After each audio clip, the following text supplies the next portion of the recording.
சமயம் தமிழ் நேயர்களுக்கு வணக்கம். நேற்று தாவேகாவோட 2வது மாநில மாநாடுல விஜய் பேசுனதா இன்று தமிழக அரசியல மிகப்பெரிய பேசு பொருளா இருக்கு.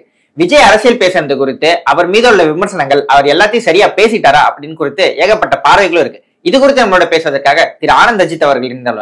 சார் வணக்கம். சார் வணக்கம். சரி, நேற்று விஜய் பேசுனது எப்படி இருந்தது? உங்களுக்கு எல்லாம் ஃபுல்ஃபில் ஆயிருச்சா? எல்லா இஷ்யூஸும் டச் பண்ணிட்டா நீங்க நினைக்கிறீங்களா? அந்த மாநாட்டுக்கு அந்த மேடைக்கு என்ன பேசணுமோ, அந்த மாநாடு எதை நோக்கி ஆரம்பிக்கப்பட்டதோ அதற்கான வேலையை பரிபூர்ணமா செஞ்சிருக்காரு அப்படின்னு நான் பாக்குறேன். ஏன்னா நீங்க முதல் மாநாடு கொள்கை திருவிழா, கொள்கை தலைவர்களை அறிமுகப்படுத்துறது, கொள்கைகளை பேசுறது, அரசியல் என்ன நிலைப்பாடு எடுக்கிறோம், விஜய் யாருக்கு ஃபேவர், யாருக்கு பி டீம் எல்லாம் நிறைய ஸ்பெகுலேஷன்ஸ் இருந்துச்சு.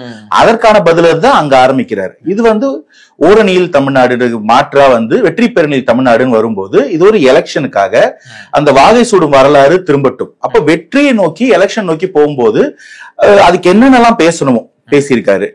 இந்த ஒரு 6-7 மாத காலகட்டங்கள்ல நிறைய கேள்விகள் நீங்க அவர் சார்பா பேசக்கூடிய எல்லார் மேலேயும் வச்சிருக்கீங்க. அந்த ஒவ்வொரு கேள்வியும் உள்வாங்கி அந்த ஒவ்வொரு கேள்விக்கும் அங்க பதில் சொல்லியிருக்காரு. அதை நீங்க யாரும் மறுக்கவே முடியாது.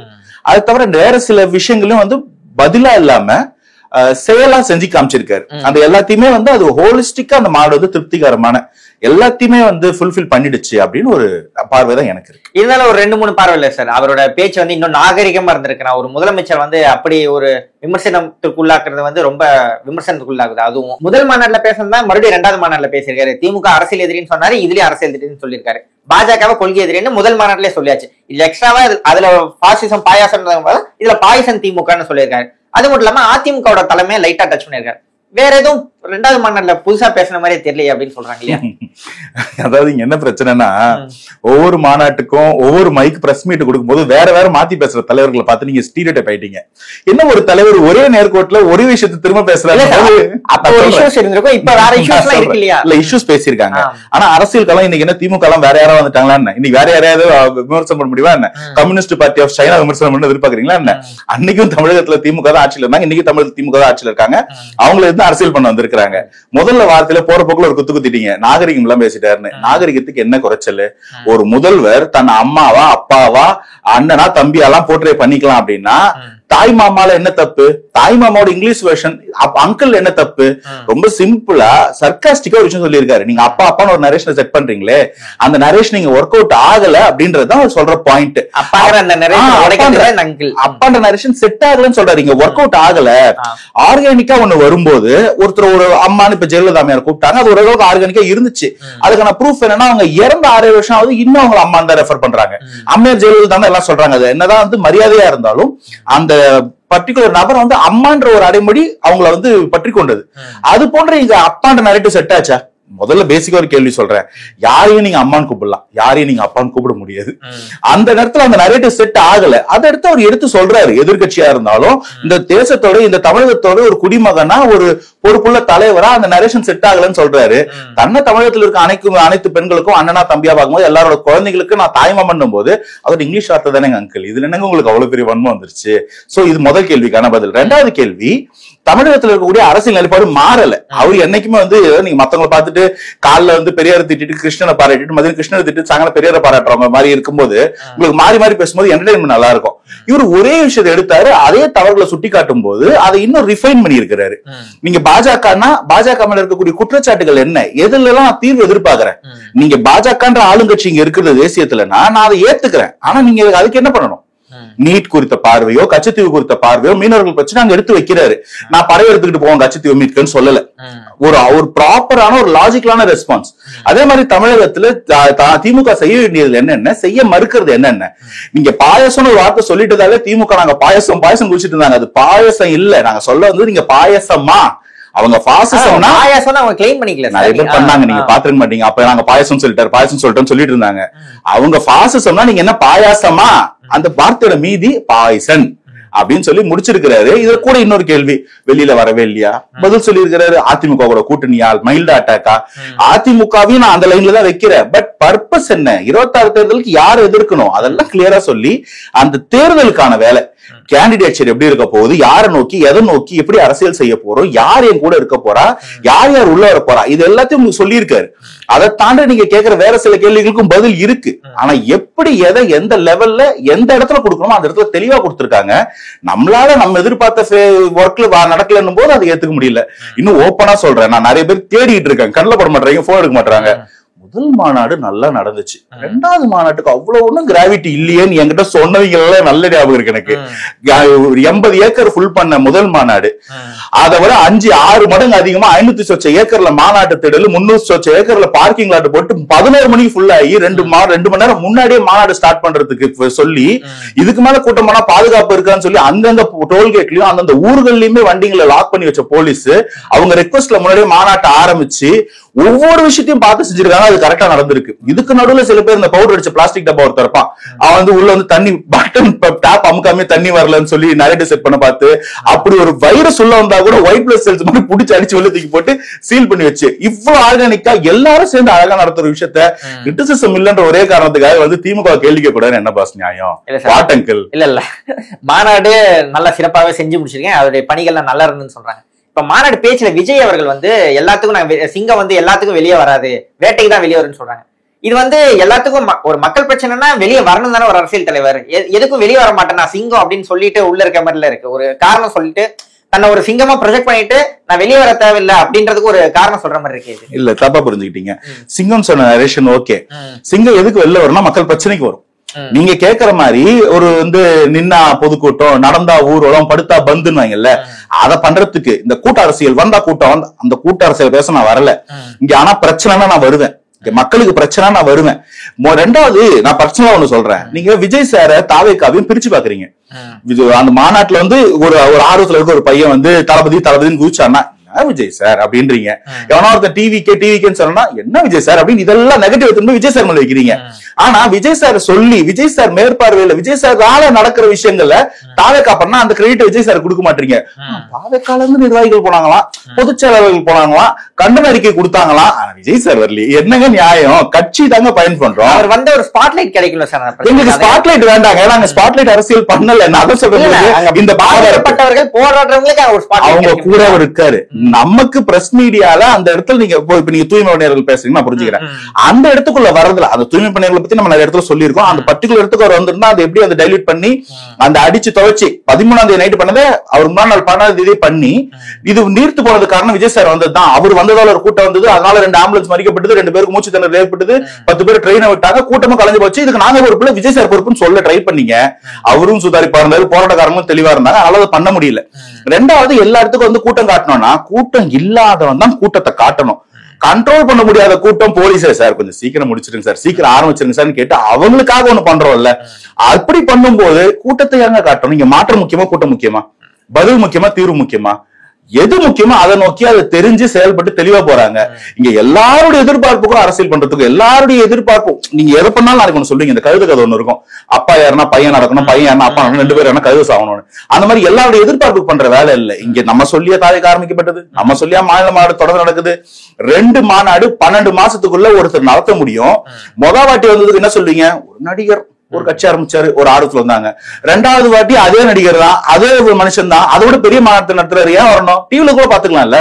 போறாங்கன்னா இது வந்து நான் காமிக்கிற கிரௌடு சும்மா இல்ல, படைக்களம், என் படை, நான் என்னுடைய அறைக்கோளுக்கு வந்து நிக்குன்றதுதான் அவர் சொல்றாரு. ஆனா அவர் சொல்லல, புரிய வைக்கிறாரு. நான் அடைக்கலத்துக்கு வரலங்க, படைக்கலத்துக்கு வந்திருக்கேன்றது சொல்ல வேணாம். ஆனா அது புரியுது இல்லையா? அது மாதிரி எல்லாத்தையும் சொல்லணும் அவசியம் கிடையாது. சிலதெல்லாம் இம்ப்ளைடு, அது மாதிரி ஏகப்பட்ட இம்ப்ளைடு இருக்குது. சினிமா விமர்சகர்கள் கிட்ட கொடுத்தீங்கன்னா லேயரா பிரிச்சு சொல்லுவாங்க. அரசியல் விமர்சகர்கள் நாங்க அப்படி சொல்ல மாட்டோம். But everything was there. Okay sir. Seeman அவர்களுக்கும் அதாவது தாவேக்காக்கும் நாம் தமிழர் கட்சிக்கும் ஒரு கடந்த 1 வாரமா மோதல் இருந்தது. சீமான் அவர்கள் வந்து டைரக்டாவே விஜய் அட்டாக் பண்ணாங்க. இப்ப வந்து தன்னை விட பெரிய மிருகத்தை தான் அடிக்கும் அப்படின்னு இப்ப விஜய் பேசுறது, சீமானை இன்டைரக்டா அவருக்கு பதில் சொல்ற மாதிரி இருக்கும். இல்ல நான் என்ன சொல்றேன், அவருக்கு பதில் சொல்லாதீங்கன்னு சொல்றேன். அப்ப வந்து தலைவரை சொல்ல மாட்டாரு. என் பாயிண்ட் என்னன்னா, நானே வந்து 2 இன்டர்வியூ முடிஞ்ச பிறகுதான் யோசிக்கிறேன், எதுக்கு இவங்க நம்மள பேச வைக்கிறாங்க, நம்மள வந்து எதுக்கு வந்து ஒரு இடிவான ஒரு விமர்சனத்தை வச்சு பேச வச்சு அவங்க இத்தனை நாள் பண்ணதெல்லாம் எடுத்து பேச வைக்கிறாங்க.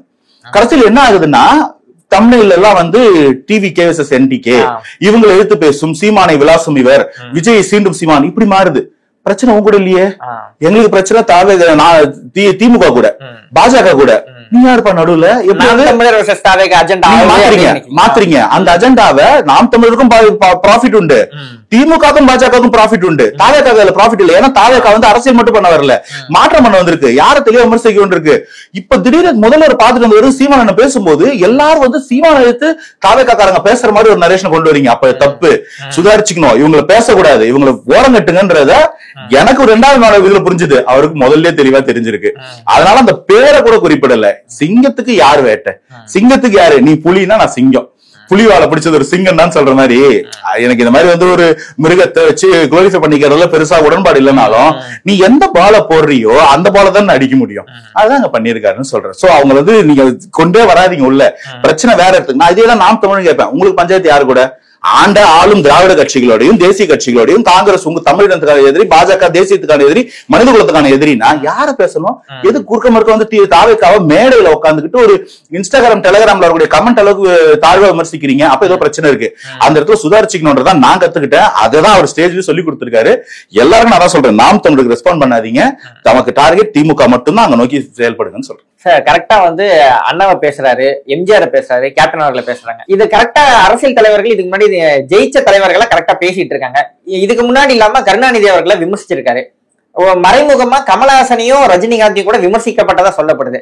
இந்த தலைவர்கள் டச் பண்ணி எல்லாரும் விமர்சிக்காம இது என்ன சொல்ல வர்றாரு சார் விஜய்? இல்லங்க, இங்க இப்போ நம்ம பேசும்போது நம்ம எவ்வளவு இடத்துல வந்து இவங்க எல்லாரும் ரெஃபரன்ஸ் எடுத்து பேசுறோம். இப்போ நமக்கு இருக்கிற உரிமை அவருக்கு உண்டு. இங்க தமிழகத்துல இருக்கக்கூடிய எல்லாருக்கும் உரித்தானவர்கள் தான் புரட்சி தலைவர் எம்ஜிஆரா இருக்கட்டும், அறிஞர் அண்ணாவா இருக்கட்டும், பெரியாரா இருக்கட்டும், என் கலைஞர் அம்மா ஜெயலலிதா கூட எல்லாருக்குமான தலைவர்களா தான் இருந்திருக்கிறாங்க. இன்னைக்கு அவங்களை ரெஃபரன்ஸ் எடுக்க கூடாது. எப்படி நீங்க வந்து காமராஜர், பசுமன் முத்துராமலிங்க தேவர், சேகரனார் எல்லாரையும் வந்து ஜாதி தலைவர் ஆக்கி மாத்திட்டீங்களோ அப்படி எல்லாம் பண்ணிட முடியாது. இவங்க அம்பேத்கர் ஆகட்டும், நான் முன்னாடி சொன்ன எல்லா தலைவர்களும் எல்லாருக்குமான தலைவர்கள், அவங்க நம்ம தேசியத்தின் உடைமை. அப்ப அதை பத்தி பேசக்கூடாதுன்றது என்ன விதமான வன்மம்? எல்லாருக்கும் உரிமையானவங்க. இது மாதிரி பேசணுங்களா யாரு கேட்டீங்க? ஒரு பக்கம் இதுக்கு நான் பதில் இன்னும் கூட டீடைல் சொல்லியிருக்கேன். பட் இதுதான் கிறிஸ்பான பதில். 2வது வந்து அவங்க எல்லாருலயும் எந்த கேமுக்கு வர்றோன்றது முக்கியம். இப்ப நான் வந்து ஒரு கிரிக்கெட் மேட்ச் விளையாட போறேன்னா நான் என்ன பிக்ஸ் பண்ணிக்கிறேன்னா, பேட்டிங்னா நம்ம சச்சின் சார் மாதிரி பண்ணணும், பவுலிங்னா நம்ம வந்து எங்க காலகட்டத்துல நம்ம ஸ்ரீகாந்தோ இல்ல வெங்கடேஷ் பிரசாதையோ நாங்க சொல்லலாம். நான் வந்து கிரிக்கெட் ஆட வந்துட்டு நான் ரொனால்டோ மாதிரி ஆட போறேன்னு சொன்னா லாஜிக்கே இல்ல.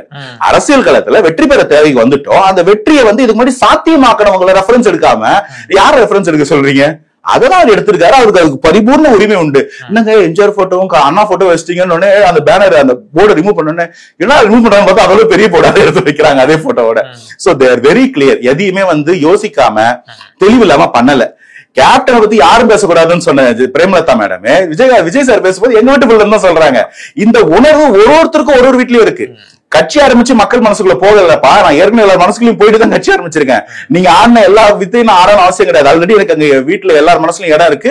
அதை ரிசல்ட்ல பாப்பீங்க. ஏன் பதட்டப்படுறீங்க, ஏன் அவசரப்படுறீங்க? கொஞ்சம் தானே 8 தானே, பொறுமையா இருக்குன்னு சொல்றேன். இதுக்கு முன்னாடி அதிமுகவோட தலைமையை வந்து டைரக்டா விஜய் அவர்கள் அட்டாக் பண்ணல. ஆனா இப்ப வந்து எம்ஜிஆர் ஆரம்பிச்ச கட்சி இப்ப யார் கையில சிக்கிட்டு இருக்கு, இப்ப எப்படி இருக்கு, அவங்களோட தொண்டர்கள் எல்லாம் ரொம்ப குமுறிக்கிட்டு இருக்காங்க, வெளியே சொல்ல முடியாம தவிக்கிறாங்க அப்படிலாம் சொல்றாங்க. அதிமுக ஓட்டை வந்து அப்படியே நம்ம டிவிக்கு டிரான்ஸ்பர் பண்றதுக்காக விஜய் இந்த பேச்சு பேசுறான்னு எடுத்துக்கலாமா? அதிமுக விமர்சனம் பண்ணலனாலும் இதே கேள்வி, அதிமுக விமர்சனம் பண்ணாலும் இதே கேள்வி. இல்ல அவங்க தலைவர்களை மென்ஷன் பண்ண எம்ஜிஆர் அவர்களை பேசிட்டு, ஆனா இப்ப அந்த கட்சி சரியில்லை அப்படின்னு சொல்லிட்டு அதிமுக தொண்டர் வந்து குமுறிக்கிட்டு இருக்காங்க, அதாவது தவிப்புல இருக்காங்க அப்படின்னு சொல்றது வந்து அந்த ஓட்டை ஓகே விஜய் எம்ஜிஆரையும் பேசிட்டாரு, நமக்கு இங்க தலைமை சரியில்லையே அப்படின்னு சில தொண்டர்கள் நினைத்திருந்தால் அவர்கள் அப்படியே தாவிக்க கொண்டு வர ஒரு முயற்சியா பார்க்கலாமா? இது நீங்க கொஞ்சம் மாத்தி போட்டு பாருங்க. ஏற்கனவே எது நடக்குதோ அதை சொல்றாரு. எம்ஜிஆர் மாதிரியான, ஜெயலலிதா அம்மையார் மாதிரியான ஒரு கரிஸ்மாட்டிக் லீடர் இங்க மக்களை வந்து ஆண்டு திமுக எதிர்ப்புன்ற ஒரு நிலைப்பாட்டுல ரொம்ப ஸ்ட்ராங்கா இருந்து அவங்க சொன்ன வார்த்தைகளை மீறாம இங்க மக்களுடைய மனசுக்குள்ள போய் நின்று ஆட்சி பண்ணவங்க தலைவர்கள். அந்த தலைவர்களுடைய கட்சிக்காரர்களோ தொண்டர்களோ அவங்க வழி வந்தவங்களோ இன்னைக்கு அந்த திமுக எதிர்ப்பு பலமா இல்லையே, பாஜக கூட போய் நிக்கிறோம். தமிழக மக்களுக்கு வந்து அதிமுக திமுகன்ற பேதம் இல்லாம பாஜக மேல ஒரு எதிர்ப்பு உண்டு. அவங்க கிட்ட போய் நிக்கிறாங்களே, அந்த ஒரு கமாண்டிங் பாஜக, இன்னைக்கு நீங்க எந்த பாஜகவை பார்த்து பயந்து கூட்டி நிக்கிறீங்களோ அந்த பாஜகவை செக்ரட்டரியேட்லயும் போலீஸ் கார்டன் வீட்டு வாசல்லையும் தேவடுகாக்க வச்ச ஒரு தலைவர் ஜெயலலிதா அம்மையார். அப்படி இருந்தவங்க தொண்டன்னு சொல்லி பெருமையா இருந்தேன் நான். இன்னைக்கு இப்படி வந்துட்டேனே போது அப்ப அது இல்ல.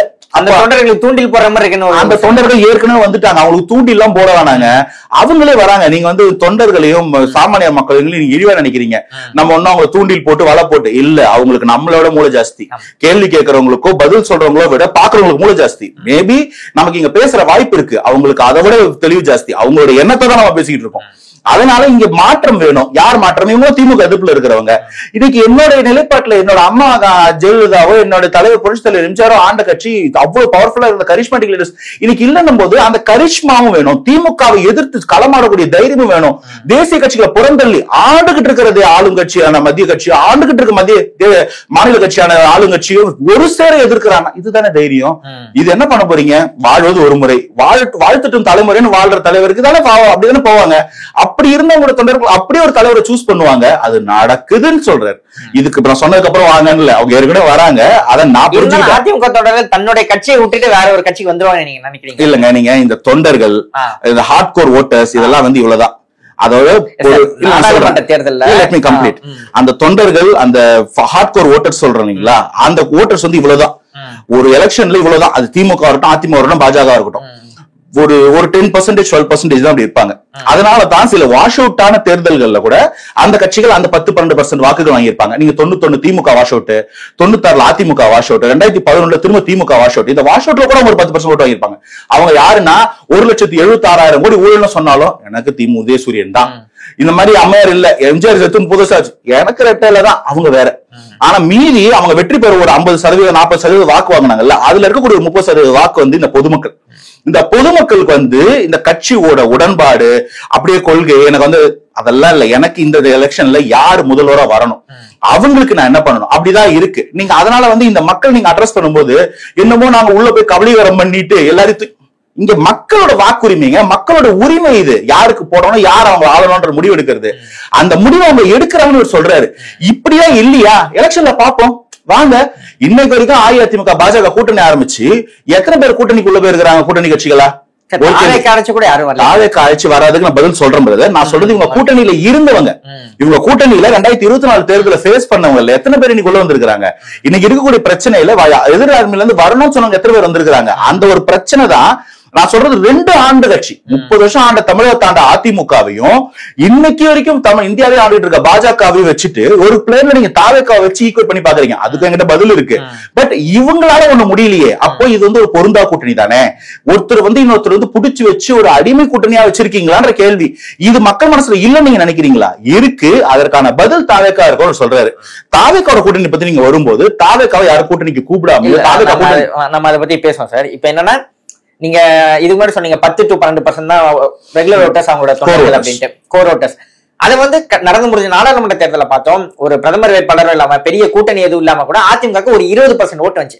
விஜய் அவர்கள் பேசும்போதும் இந்த அரித்மெட்டிக்ஸ் அனலிஸ்ட் எல்லாம் பேசுறதை வச்சு நம்ம வந்து நம்ப மாட்டோம் அப்படின்னு நம்ம சொல்றோம். இருந்தா கூட திமுகவோட கூட்டணிக்கு கன்சிஸ்டன்டா 45% வந்துட்டு இருக்கு. அதிமுகவோட கூட்டணிக்கு 20%. இப்ப பாஜக வந்து 18% கிளைம் பண்ணிட்டு இருக்காங்க.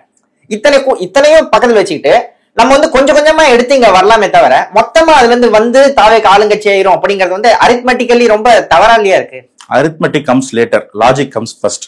முதல்ல இப்போ நீங்க அங்க ஒரு 15 லட்சம் பேர் மாநாட்டுக்கு வந்திருக்காங்க. இப்போ நான் மாநாட்டுக்கு போல, என்னோட உடல்நலம் வந்து என்னால மாநாட்டுக்கு போயிட்டு வர சூழ்நிலை இல்ல. ஆனா நான் வந்து தாவேக்கு ஆதரவாளர். தாவேக்காக வந்து எந்த ஒரு கேள்வியும் விமர்சனத்தையும் சந்திக்கக்கூடிய ஒரு ஆளு. அப்ப அந்த மாதிரி உடல் நலம் கருதியோ வேலை கருதியோ இல்ல இவங்களுடைய அரசியல் காரணமாவோ போக முடியாம இருந்த எத்தனை பேர் இருப்பாங்க? இப்போ இவங்க எல்லாம் வந்து ஒரு சம் வச்சுக்கோங்களேன். நான் அந்த சம் நம்பர் கூட சொல்லல. That will be litigated. இந்த ஓட்டர்ஸ் வந்து எங்க வந்தோம்? 2024 தான் நாங்கெல்லாம் பிறந்தோமா? 2024 தான் எங்கெல்லாம் மாஸ்க் வந்து கொண்டு வந்து தமிழ்நாட்டுல இறக்குனாங்களா? இங்கேயே இருந்தோம். இதுக்கு நாங்க ஓட்டு போடலையா? ஓட்டு போட்டோம். எங்களுக்கான எங்கள் எதிர்பார்ப்பை நிறைவேற்றக்கூடிய ஒரு தலைவர் இல்லாத போது எங்களோட ஜனநாயக கடமையை இருக்கிறதுல எது பெட்டர், கீழே இருக்கு, அதுல எது பெட்டர்னு பார்த்து ஒரு ஓட்டை போட்டிருக்கோம். அந்த ஓட்டர்ஸ் எல்லாமே நீங்க சொல்ற அந்த 18% பாஜக 18% பாஜக கூட்டணி, அது ஒரு கரெக்ஷன். நீங்க பாஜக மொத்தமா பாஜக கூட்டணி, அதே மாதிரி ஒரு 19% அஇஅதிமுக கூட்டணி அப்படின்னா இதுக்குள்ள இருக்கக்கூடிய அந்த ஓட்டர்ஸ்ல இருந்து தானே வெளியில வரான். இங்க எனக்கு நம்பிக்கை இல்ல. ரொம்ப அண்டர் எஸ்டிமேட் பண்றீங்களோன்னு தோணுது. நீங்க ஓவர் எஸ்டிமேட் பண்றீங்களோ எனக்கு தோணுது. நான் எலெக்ஷன்ல பாப்போம். நான் இப்பயும் சொல்றேன், நான் எலெக்ஷன் தான் நம்புறேன், நான் மக்களை தான் நம்புறேன். இன்னைக்கு இருக்கக்கூடிய இந்த பிரச்சனை எல்லாத்தையும் புறம் தள்ளிட்டு நீங்க பேக்வேர்ட்ல பார்த்து ரியர் வியூ மிரர்ல பார்த்துட்டு அதிமுக புகழ்ந்துகிட்டு இருக்கீங்க.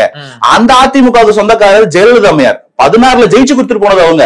அந்த அதிமுக உருவாக்குனது புரட்சி தலைவர் எம்ஜிஆர். அந்த அதிமுக நீங்க பாத்துக்கிட்டு இன்னைக்கு இருக்கக்கூடிய அதிமுக 4 செக்ஷன் இல்லங்கிறீங்க. இல்லன்றதாதான் அந்த கட்சியை 4 உடைஞ்சு கிடக்கு. திரு ஓபிஎஸ் அவர்களோ இன்னைக்கு நேற்று ஓபிஎஸ் வந்து தளபதி பேச்ச கொண்டாடுறாரு. சசிகலா அம்மையாரோ டிடி தனி கட்சி ஆரம்பிச்சவரோ இன்னைக்கு வரைக்கும் இந்த எலெக்ஷன்ல நீங்க வந்து அவங்களுக்கு ஒரு கரிஷ்மா இருக்கு அப்படின்னா இன்னைக்கு ஏங்க அந்த கட்சியில இருந்து பல பேர் விலகி திமுக எதிர்ப்புல வளர்ந்த ஒரு கட்சி திமுக போகுது அப்படின்னா நீங்க சில முகங்களை பார்த்துட்டு திமுக போகுதுன்னு நினைக்கிறீங்க. கொள்கையால இழுக்கப்பட்ட தொண்டன், திமுக எதிர்ப்புல வளர்ந்த தொண்டன் திமுக போவான்னு நினைக்கிறீங்களா? அவனுக்கு அந்த விமர்சனம் அவனுக்கு வந்து அந்த சந்தர்ப்பவாத அரசியல் தெரியாது, சுட்டுப்பட்டாலும் வராது. அப்ப அவனுக்கு அந்த அதிமுக வேணான்ற மனநிலை இருக்கும். மைத்ரேயனுக்கோ நீங்க அன்வர் ராஜாக்கோ இருக்குன்னு சொன்னா அந்த தொண்டனுக்கு இருக்காதா? அந்த தொண்டனுக்கு திமுக கிடையாது. யார்கிட்ட போவான்? அதை ஏன் யோசிக்க மாட்டீங்க? யார் இருக்கா? யார் இது புதுசா வந்த மாற்றம்?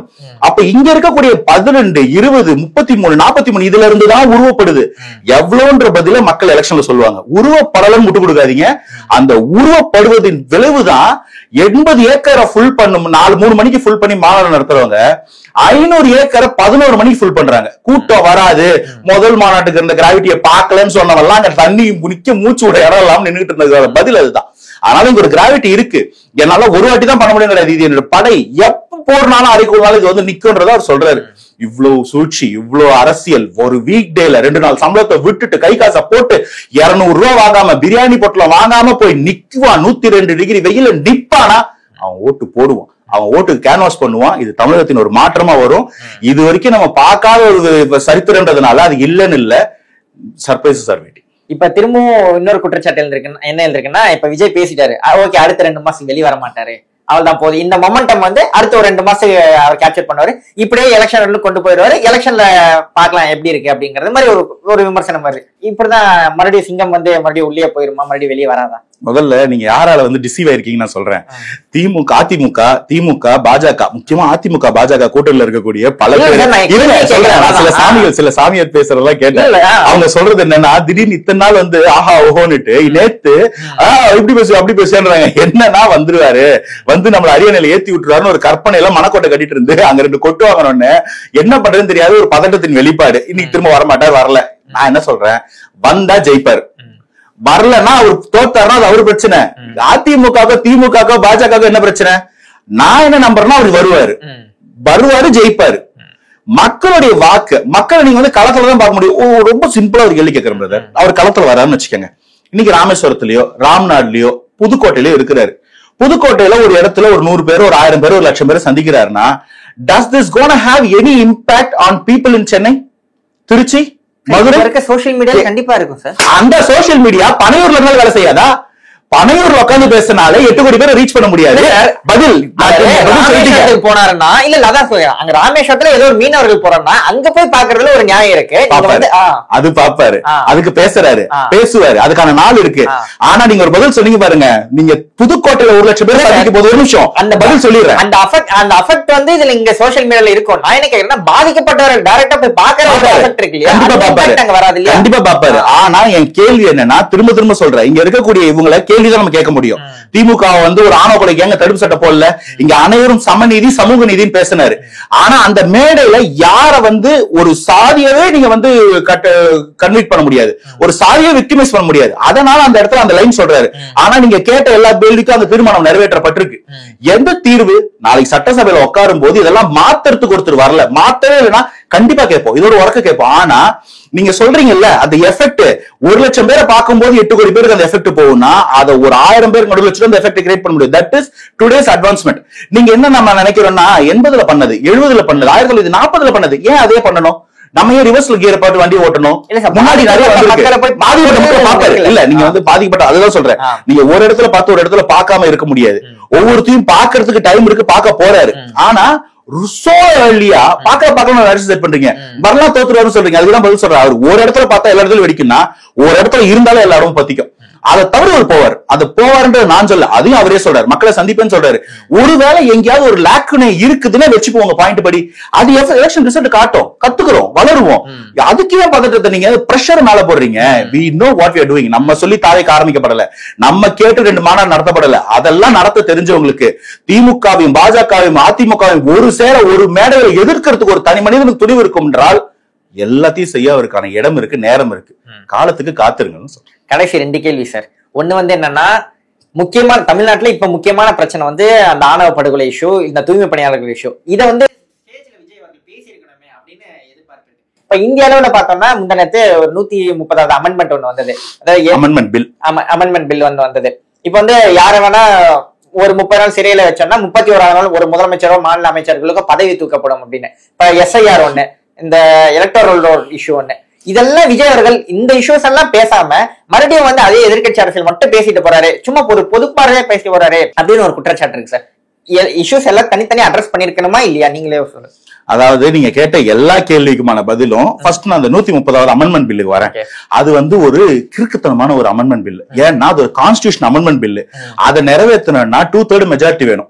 அவங்களுக்கு 2/3 மெஜாரிட்டி இல்ல, 50% மெஜாரிட்டி கூட லோக்சபால கிடையாது. லோக்சபால அவங்க கூட்டணி ஆட்சிங்க. அது பாஜக தனிப்பெருமை கிடையாது.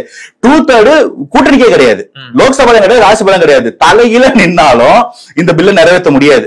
இந்த பில்லு டேபிள் ஆகும்போது அந்த பில் வந்து கௌரவம் செய்யும். இப்போ அந்த பில்லை ஏன் அப்ப தெரிஞ்சு வைக்கிறான்? முதல்ல வந்து இது எல்லா மாநில முதல்வர்களுக்கும் ஒரு பதட்டத்தை ஏற்படுத்தும். எப்பா இது என்னப்பா இது அடிமடியில கை வைக்கிறாங்க, ஏன்னா இங்க யாரும் அவ்வளவு சுத்தமா இல்ல. பாஜக முதல்வர்களுக்கு சேர்த்து அந்த அச்சத்தை ஏற்படுத்தும். கீழே கிரிட்டிசிசமா செந்தில் பாலாஜி அவங்க கேஸ், அவர் வந்து உள்ளேயும் 1.5 வருஷமா மினிஸ்டரா இருந்தாருன்னு மென்ஷன் பண்றாங்க. சோ டைரக்டா தமிழகத்தின் எலெக்ஷனை டார்கெட் பண்ணி பேசு பொருளை ஏற்படுத்துறாங்க. தோக்க போற ஒரு பில்ல வச்சு பேசு பொருளை ஏற்படுத்துறாங்க. இதுக்கு விவரம் இல்லாத இம்மெச்சூர்ட் பொலிட்டீஷியன்ஸ் கத்தட்டும் பதில் சொல்லட்டும். இது நிறைவேறாது. SIR டைல்யூட் பண்றதுக்கு, எலெக்ஷன் கமிஷன் மேல இருக்கிற குற்றச்சாட்டை டைல்யூட் பண்றதுக்கு பண்றாங்கன்னு தெரிஞ்ச ஒரு தலைவர் அத வந்து 20 லட்சம் பேர் உட்கார்ந்து இருக்கிற மாநாட்டுல பேசுவாரா? நீங்க கேட்ட எல்லா கேள்விக்கும் பதில் அங்க வந்து தீர்மானங்களா நிறைவேற்றப்பட்டிருக்கு. நீங்க கேட்ட SIR, மீனவர்கள் பிரச்சனை, ஆணவ படுகொலை, TNPSC பிரச்சனையில இருந்து இங்க இளைஞர்களுக்கான வேலை வாய்ப்பு மறுப்பது, பெண்கள் குழந்தைகள் பாதுகாப்பது எல்லாத்தையும் தீர்மானமா நிறைவேற்றிருக்காங்க. தீர்மானம்னா என்னன்னா அந்த கட்சியோட லா பைலா அது அந்த கட்சியில அப்படியே நிற்கும். இதுக்காக அந்த கட்சி வேலை செய்யும். இது மேனிபெஸ்டோல எதிரொலிக்கும், நாளைக்கு ஆட்சியில் எதிரொலிக்கும். இப்படிதான் நம்ம ஊருக்குள்ள சமூக நீதியை இன்னைக்கு நிலைநாட்டி வச்சிருக்கிறோம். அத அந்த இடத்துல ரெசல்யூட் பண்ணக்கூடிய இடத்துல வரும்போது ரெசல்யூட் பண்ணுவேன், அதுக்கான வேலையை செய்வேன்றது வேற. நீங்க வந்து அட்மினிஸ்ட்ரேஷனையும் பாலிடிக்ஸையும் ஒரு சேர வைக்க முடியாது. பாலிடிக்ஸ் வந்து இங்க மக்களுக்காக இந்த இடத்துல யாரை எதிர்க்கணும், இது வந்து ஒரு மேடையை போட்டு 20 லட்சம் பேரை கூப்பிட்டு ஒரு போர், அவர் அரசியல ஒரு எலெக்ஷனை போரா அறிவிக்கும் போது இதுல எதை நோக்கி போனோம், யாரை எழுத்து போனோம், எப்படி ஒன்னா போனோம், இதுதான் வந்து எல்லாருமே படிப்பாங்களா நமக்கு தெரியாது. நான் சொல்லுவோம், நீங்க முதல்ல எங்களோட பக்கம் எல்லாம் படிக்காதவங்க, அவங்க தெரியாத நரேஷன் கடைசி மனுஷன் நீங்க கொண்டு போங்க. இல்ல ஆனா விஜய் சொன்னா இன்னும் அது ஆட்டோமேட்டிக்கா போய் அதுதான் நீங்க திரும்ப நான் முதல்ல இதுக்கு தான் பதில் சொன்னேன். நீங்க விஜய் சார், விஜய் தனியா சார், அவர் தாவேக்காவின் தலைவர் sir, we are cadre sir, அந்த இடத்துல அவ்வளவு லட்சம் பேர் வேலை செய்யறோம் சார். அவ்வளவு நீங்க பிரஸ் பாக்கலன்றீங்க, அதே பிரஸ் பாக்கல. விஜய் சார் ஒரு வீடியோ போடல, வாங்கன்னு சொல்லல. 15-20 லட்சம் பேர் வந்து நிக்கிறாங்கன்னா எங்களுக்குள்ள ஒரு புரிதல் இருக்குன்னு உங்களுக்கு இன்னும் புரியலையா? 11 மணிக்குள்ள வந்துருங்கன்னு சொன்னா 10 மணிக்கு மாநாடு திரள் ஃபுல் ஆகுதுன்னா சொன்னமா? யாராவது எங்கேயாவது சொன்னாங்களா? நடக்குது இல்லைங்களா? அப்ப நீங்க இந்த கேடரை, இங்க கேடருக்குள்ள இருக்கிற சென்சரி நர்வ்ஸ் நீங்க தப்பா புரியுறீங்க, அண்டர்ஸ்டாண்ட் பண்றீங்க. we have that in the DNA. அது நடக்கும். நீங்க தமிழர்களையோ இந்த மக்களையோ இளைஞர்களோ அண்டர்ஸ்டாண்ட் பண்ணாதீங்க. 10 பேர் ஒரு சந்தோஷ மிகுதியில வந்து தலைவரை கொண்டாடுறதை வச்சுட்டு நீங்க எல்லாரும் முடிவு பண்ணாதீங்க. இங்க ஒரு மேஜிக் நடந்துகிட்டு இருக்கு. அது யாருக்கு புரியணுமோ அவங்களுக்கு புரிஞ்சிருக்கும். உங்களுக்கு நான் புரிய ட்ரை பண்றேன், புரியல எலெக்ஷனுக்கு வெயிட் பண்ணுங்கன்னு சொன்னாங்க. கடைசி கேள்வி சார், இப்ப எலெக்ஷன் வரப்போகுது இன்னும் ஒரு 8 மாசத்துல. திமுக கூட்டணி பலமா அப்படியே இருக்கு. இவரும் கூட்டணி ஆட்சியில பங்கு கொடுக்குறேன் அப்படின்னு ஆஃபர் பண்ணி ஒரு 1 இயர் ஆச்சு. இருந்தாலும் அந்த திமுகவோட கூட்டணியில பெரிய சலசலப்பு எதுவும் இல்ல. அதிமுக கூட்டணி இப்ப பிரிஞ்சிருக்காங்க, ஆனா எலெக்ஷன் சமயத்துல அவங்க பார்ப்போம் அப்படின்னு சொல்லியிருக்காங்க. 2026 சட்டமன்ற தேர்தலில் தாவேக்காக்கு எத்தனை சதவீத ஓட்டு வரும்னு நினைக்கிறீங்க? கூட்டணி கட்சிகள் யார் யாரெல்லாம் வருவாங்கன்னு நீங்க நினைக்கிறீங்க? எத்தனை சீட் வின் பண்ணுவாங்கன்னு நினைக்கிறீங்க? உங்களுக்கு நான் சோழி உருட்டி ஜோசி மட்டும் தான் சொல்லல, அதெல்லாம் சொல்லிட்டேன். நீங்க கேட்கிற நம்பர் அப்படி இருக்கு. ஐ அம் நாட் an astrologer. முதல்ல வந்து நீங்க கேட்டீங்க, முதல் விஷயம் ஒண்ணு போற போக்குல திரும்ப ஒரு நரேஷன், அதிமுக கூட்டணி இன்டாக்ட், திமுக கூட்டணி இன்டாக்டா இருக்குன்னு. இன்டாக்டாலாம் இல்ல, அப்படிதான் சார் சொல்லி நான் சொல்றேங்க. அவங்க சொல்லுவாங்க, நீங்க அதை கேட்டா நான் சொல்றேன். ஒரு சிம்பிளான ஒரு கேள்வி. முந்தா நேத்து முதல்வர் அவர்களுக்கும் துர்காமாக்கும் வந்து கல்யாண நாள், 50வது ஆண்டு திருமண விழா. என்னோட ரொம்ப பெரிய வாழ்த்துக்கள். நல்லா வாழணும், நல்லா இருக்கணும், அவங்களோட ஆசீர்வாதம் நமக்கு வேணும்.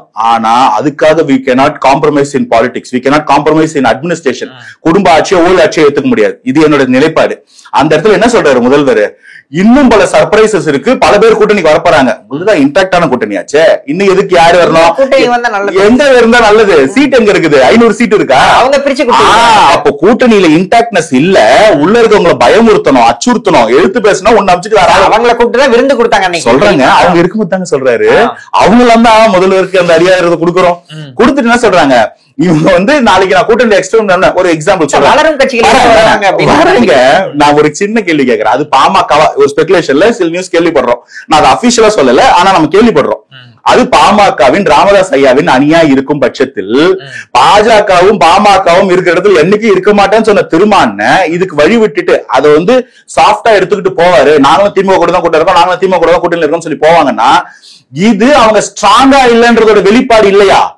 தேமுதிக அம்மையார கூப்பிட்டு பேசுறாரு, ஓபிஎஸ் அவர்களை கூப்பிட்டு பேசுறாரு, அதிமுக வந்து விலகரம் கூப்பிட்டு பேசுறாரு, நிமித்தமான சந்திப்பு, மரியாதை நிமித்தம் தான் சாமி.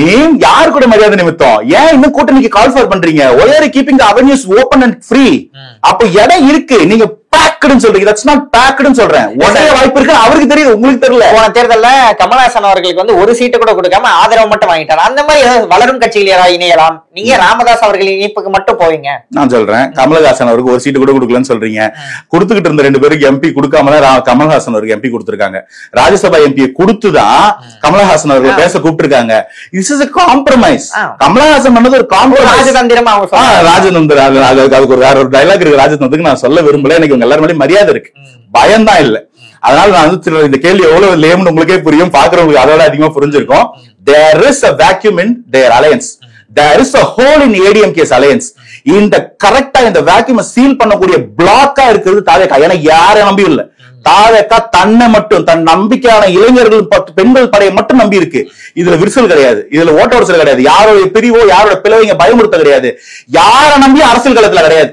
அதிமுகவும் பாஜகவும் ஒருத்தர் சிம்பியாட்டிக்கா நம்பி இருக்கிறாங்க. திமுக கூட்டணி சரி, திமுக கூட்டணி கட்சி மேலேயும் சரி, அதே மாதிரி ஒரு சிம்பியாட்டிக் ரிலேஷன்ஷிப் இருக்கு. அந்த மாதிரி யாரையாவது டிபெண்ட் பண்ணி இருக்கிறாங்க அதிமுக தாவேகா. இப்படி ஒரு ஸ்ட்ராங்கான ஒரு படை களத்தை கட்டமைச்சுட்டு இருக்கும்போது இது வீக்கு, கூட்டமா நிக்கிறவங்க ஏங்க, கூட்டமா இருக்கிறதாங்க வீக்கு, தனியா நிக்கிறவங்க தாங்க வீரன். அதை முதல்ல புரிஞ்சுக்கங்க. இது எல்லாத்தையும் தாண்டி மக்கள் முடிவு பண்ணட்டும். அப்படி இதுல தேவை இருக்குதுன்னா நீங்க திரும்ப திரும்ப going with arithmetics, we are going by heart, logic, emotion. This will win, this has to win. Wait பண்ணி பண்ணுவோம். இல்லனாலும் first election, this is never for last election for TVK. Last எலெக்ஷன்ல இருக்கவங்க கேளுங்க, அவங்க பயந்துட்டு இருப்பாங்க, அவங்கள கேளுங்க, தூக்கம் இல்லாம இருப்பாங்க, அவங்கள போய் ஆதரவு தெரிவிங்க. Thaveka is very strong, very clear. ஒரு வாட்டி இல்ல, 2 வாட்டி இல்ல, 100 வாட்டினாலும் இந்த படை வந்து நிக்கும். அந்த படை ஒரு மாற்றத்தை கிரியேட் பண்ணும். அது நீங்க நம்புறீங்களோ இல்லையோ, நாங்க நம்புறோம், எதிர்கட்சி நம்புறாங்க. ஓகே சார், ரொம்ப நன்றி சார், உங்க நேரத்தை கொடுத்து உங்களோட கருத்துக்களை பகிர்ந்தமைக்கு. Thanks for having.